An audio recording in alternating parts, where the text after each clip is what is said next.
పురస్కార స్వీకర్తలకు ఒక 20 నిమిషాల సమయం ఉంది. ఎందుకంటే వరప్రసాద్ రెడ్డి గారు సమయ నియమంలో చాలా వారికి విఘ్నత ఉంది. అందువల్ల నేను కొన్ని మాటలు మాట్లాడతాను. వరప్రసాద్ రెడ్డి గారి జీవితంలో అన్నింటితో పాటు 2 గొప్ప లక్ష్యాలు ఉన్నాయి.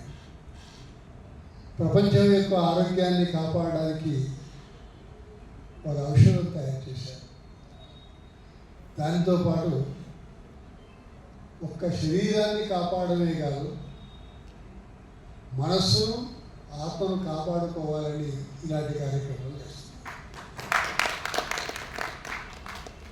ఇప్పుడు మనం పరిషత్తు గురించి చెప్పాలంటే, ఇప్పుడు మనకు ఈ హాల్లో కూర్చున్నాం. ఈ హాలు ఇంత సుందరంగా రూపొందించడానికి కారకులు వారు.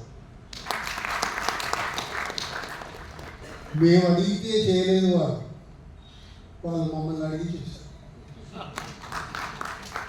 ఏ పని చేసినా ఒక అవ్యాజమైన లక్ష్యబుద్ధితో చేస్తారు వరప్రసాద్ రెడ్డి గారు. అలాంటి వ్యక్తిని నేను అరుదుగా చూస్తానని అనలేను, కానీ అరుదుగా కూడా చూడలేదు. ఎందుకంటే సాహిత్యం అంటే ఆయనకు, నేను తెలుగు విశ్వవిద్యాలయంలో ఉన్నప్పుడు రోజు యూనివర్సిటీకి వచ్చి చూసి ఏంటండి ఇంత బాగాలేదు పరిస్థితి అని తాను స్వయంగా అడగకుండానే 16 లక్షలు పెట్టి ఆడిటోరియాన్ని బాగా చేయించారు.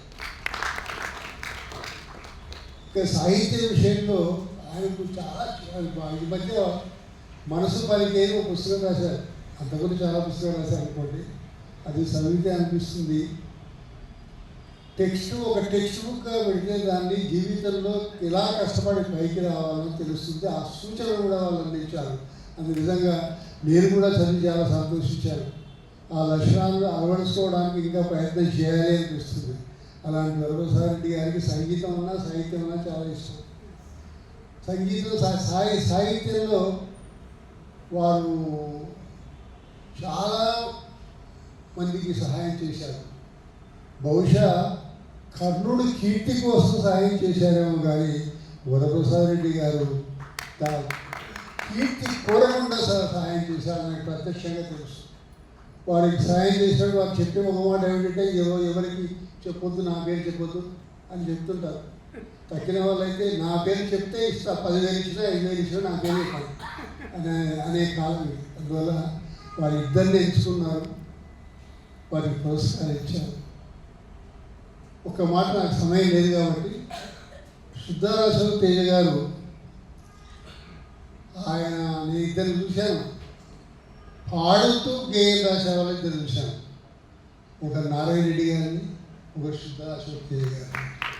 చాలా అద్భుతంగా గానం చేస్తారు, పాడతారు, మంచి భాష. ఆయన తెలంగాణ వాడైన ఒక సార్వజనీనమైనటువంటి భాష నాకు తెలుసు. అందువల్ల మంచి గేయాలు రాశారు. వారికి ఇవ్వడం చాలా ఆనందంగా ఉంది. రెండోది డాక్టర్ వెంకటరాయుడు గారు, వారికి ఒకటే మాట చెప్తాను నేను. 2 కోట్ల పేజీలు డిజిటలైజ్ చేసి అనేక పుస్తకాలు కూడా డిజిటలైజ్ చేసినటువంటి వారికి ప్రతి యూనివర్సిటీ మాత్రం డాక్టరేట్ ఇవ్వాలి. ఒక యూనివర్సిటీ కాదు, అంటే యూనివర్సిటీ సాధారణంగా ఈ 2 వాళ్ళకి ఇవ్వవు. ఆయన నిజంగా ఎవరూ తెలుగు సాహిత్యానికి అంత సేవ చేయలేదు. ప్రాచీన సాహిత్యం వినష్టం కాకుండా ఆధునిక సాహిత్యం వికసించడానికి వారు చేసిన డిజిటలైజేషన్ వర్క్ కానీ, తర్వాత వారు రూపొందించినటువంటి కార్యక్రమాలు కానీ అద్భుతం. అది నిజంగా వరప్రసాద్ రెడ్డి గారు గుర్తించి ఈ పురస్కారం ఇవ్వడం చాలా గొప్ప విషయం.